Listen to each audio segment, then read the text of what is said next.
मैं 40 साल 50 साल से लगातार देख रहा हूँ यहाँ पे कि नेता आते हैं जाते हैं, कुछ काम नहीं करते हैं। तो कोई करना चाहिए, योद्धा कोई आना चाहिए बड़ा, जो बड़ा मुहिम लेकर के इन लोगों को रोजगार सृजन करे। पलायन जो है एक बहुत बड़ी समस्या है बिहार की। देश का सेवा करके, देश का बेटा बन के यहाँ आया, वहाँ तो सेवा किया, एयरफोर्स में था, 20 साल देश की सेवा किया और लगभग 8 साल से समाज सेवा कर रहा। अभी हम बिहार के एक ऐसे अजूबे विधायक के बारे में बताने वाले हैं। विधायक प्रत्याशी जो अभी चुनाव कभी जीते नहीं है, अभी सिर्फ खड़ा होने की बारी है। इलेक्शन अभी आया नहीं है, लेकिन इलेक्शन से पहले ऐसा ऐसा कार्य कर रहे हैं जो सभी महिलाएं या लड़कियां जो है उनसे आस लगाई बैठी है। और आस ऐसा कि पूरा विधानसभा जो है सबकी आस चंद्र प्रकाश के नाम से नारा लगा रही है। तो ऐसा आखिर क्या काम कर रहे हैं, क्या काम कर रहे हैं वो भी हम बताते हैं कि बहुत सारे विधायक जो है जीतने के बाद आते हैं चुनाव में वोट मांगने के लिए, कहते हैं हम जीतने के बाद आपके लिए ये करेंगे, आपको हम सड़क बना देंगे, बिजली देंगे, शिक्षा देंगे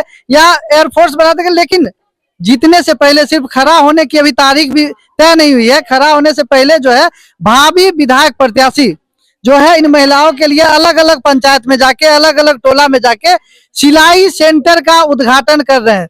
पूरे तेघड़ा विधानसभा में इन्होंने 42 सिलाई सेंटर का संकल्प लिया है, जिसमें कि आज 21वां सिलाई सेंटर खुलने जा रहा है।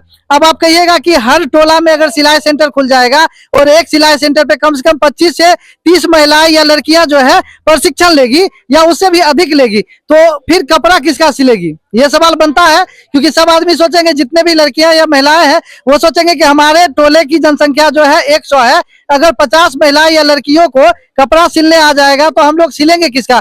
तो ये जो है 22 कंपनियों के ओनर हैं और अलग अलग कंपनियों से टाई अप करके रखे हैं, जो अलग अलग जगहों से कपड़ा आएगा। अगर ये प्रशिक्षण ले लेती है ये महिलाएं तो इनको कपड़ा दिया जाएगा, ये सिल के देंगी और वहां से वो कपड़ा फिर जाएगा और उनका पेमेंट जो है सीधे इनके बैंक खाते में आएगा। जिससे क्या होगा, महिलाओं को स्वरोजगार मिलेगा, महिला सशक्तिकरण पे ये काम कर रहे हैं।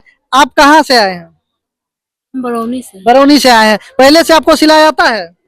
नहीं आता है। कितना रुपया अभी आप कमाते हैं? नहीं, अभी हम कुछ नहीं कर रहे हैं। लेकिन यही महिला अगर सिलाई सीख जाएगी, अगर सिलाई कढ़ाई का काम सीख जाएगी, मात्र 3 महीने का प्रशिक्षण, वो भी मुफ्त, तो यही महिला अगर 100 रुपया का डेली कमाएगी तो 3000 का मंथली हुआ। यहाँ पे कुछ लड़कियां भी है, उनसे हम बात करेंगे। कहाँ से आए, क्या नाम है आपका? सृष्टि। कहाँ से आए आप? बरौनी फ्लैग। अच्छा, आपको सिलाई कढ़ाई आता है पहले से? नहीं आता है। अच्छा, किस उम्मीद में सीखने के लिए आए हैं? कुछ सीख लेंगे। कहाँ तक पढ़ाई की आपने? बीए की है, ग्रेजुएशन कर लिया। ग्रेजुएशन जो है एकदम करने के बाद अलग अलग टेक्निकल वर्क में जा सकते हैं, लेकिन इन्होंने सिलाई कढ़ाई का काम सीखा। लेकिन बहुत सारे विधायक को देखे होंगे, आप भी पढ़े लिखे हैं, फोन भी चलाते होंगे, लेकिन देखते होंगे विधायक या कोई भी नेता, वार्ड सदस्य हो, मुखिया हो, पंचायत समिति या मतलब पंचायत स्तरीय से लेके विधानसभा लोकसभा तक के जो प्रत्याशी हम लोग के यहाँ आते हैं, वादे तो बहुत बड़े बड़े करते हैं लेकिन कार्य नहीं करते। ये विधायक अभी प्रत्याशी हैं, सिर्फ प्रत्याशी हैं। अगर ये इस प्रकार का काम कर रहे हैं, अगर एक वार्ड में अगर 25 महिला शिक्षित हो रही है तो यहाँ ये विधानसभा नहीं, पंचायत नहीं, यही बढ़ते बढ़ते पूरा बेगूसराय शिक्षित होगा जी। तो ये प्रयास अच्छा है कि खराब है? बहुत अच्छा है। बहुत अच्छा है। तो अभी जो है आप लोग को सिलाई नहीं आता है? नहीं। तो यहाँ पे क्या बताया गया, फ्री सिलाई मतलब शिक्षा दी जाएगी? हाँ, फ्री में। फ्री। आप कहाँ से आए? बरौनी फ्लैग। बरौनी फ्लैग से आए हैं। आपको पहले से सिलाई आती है कि नहीं? नहीं आती है।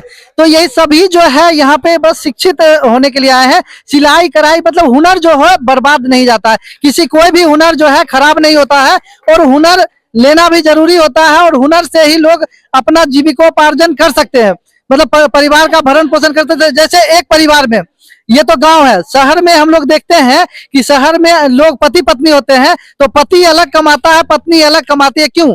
क्योंकि दोनों की कमाई से वो लोग का सोच होता है कि अगर 2 आदमी का कमाई परिवार में आएगा तो 2 आदमी की कमाई से परिवार मेरा अच्छे से चलेगा, मेरा बच्चा जो है अच्छे स्कूल में पढ़ेगा, हम अच्छे चीजें जो आधुनिक चीजें हैं जैसे एसी, फ्रिज, टीवी या जो भी हमारा शौक है वो हम पूरा कर सकते हैं। एक परिवार का पति और पत्नी दोनों अगर कमाने लगता है तो परिवार जो है, जैसे अगर 3000 का महीना आ रहा है, 3000 में आपका राशन, बिजली या बच्चों का स्कूल फीस जो है उसमें घटते जाएगा। लेकिन अगर वही 2 आदमी कमाएंगे 6000 का महीना हो जाएगा। तो यही महिलाएं जो है, अगर पति जो है अलग कमाता है तो पत्नी अगर घर में बैठ के कैसे, जैसे अगर बच्चे स्कूल गए, जिनके शादीशुदा है, जिनके पास बच्चे अगर स्कूल गए तो वो बैठ के क्या करेंगे, पति अलग कमाएगा, बच्चे स्कूल जाएंगे। तो ये जो है फ्री टाइम में अगर 1 घंटा 2 घंटा ही सीखेंगे तो उससे कुछ पैसे होंगे, तो उससे और आमदनी होगी, तो आमदनी का स्रोत जो है बनने लगा। तो इसी की आस में जो लोग हैं चंद्र प्रकाश जी को काफी ज्यादा सपोर्ट कर रहे हैं, क्योंकि अभी जो है इलेक्शन आया भी नहीं है, इलेक्शन का भी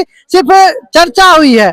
और भावी विधायक प्रत्याशी जो है चंद्र प्रकाश सिंह सिर्फ लड़कियों और महिलाओं के लिए नहीं बल्कि लड़कों के लिए भी कार्य कर रहे हैं। लड़कों के लिए ये कार्य कर रहे हैं कि उनको जो IAS IPS या जो भी प्रशासनिक पदाधिकारी के सिविल सेवा वाला कोर्स होता है वो फ्री करवा रहे हैं।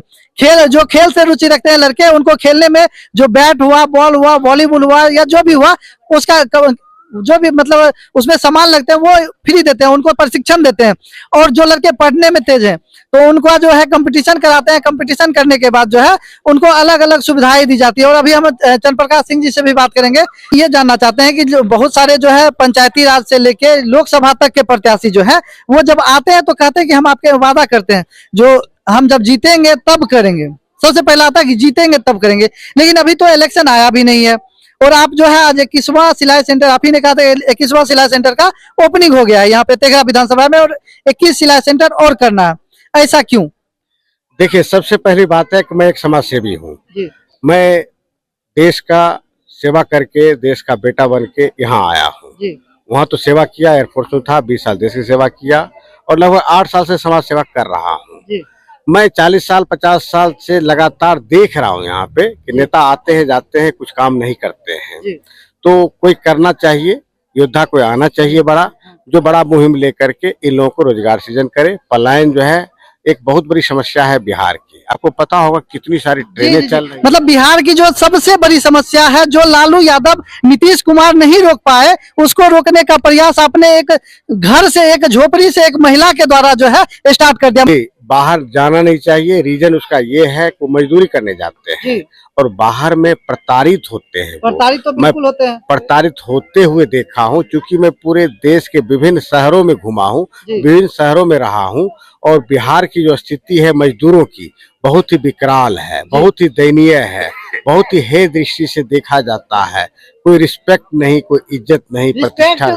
अगर आप एक बात जान लीजिए, अगर आप इंजीनियर हैं, डॉक्टर हैं या कुछ भी है, प्राइवेट कंपनी में मोटी मोटी सैलरी अगर आपको दिल्ली कलकत्ता कहीं भी मिलता है, लेकिन एक शब्द कह के आपको प्रताड़ित किया जाता है। वो शब्द क्या है? वो शब्द है बिहारी।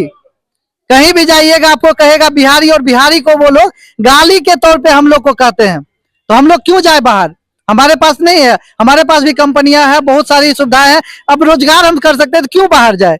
यही बात है ना। और इसी को लेकर आप मुद्दा बना दिए। जी, ये मुद्दा नहीं है, ये मादा है, कुछ कर गुजरने का मादा है। तमन्ना है कि हम अपने महिलाओं को पहले सशक्त करें, उनको अच्छा बनाएं, उनको जो है फाइनेंशियल मजबूत करें, तो उनके परिवार के ही भाई होंगे, पति होंगे, पिता होंगे, वो बाहर नहीं जाएंगे, क्योंकि उनके पास में पैसे होंगे। पैसे कमाने के लिए तो जा रहे हैं, और पैसे जब हमारे घर में आएंगे तो बाहर क्यों जाएंगे?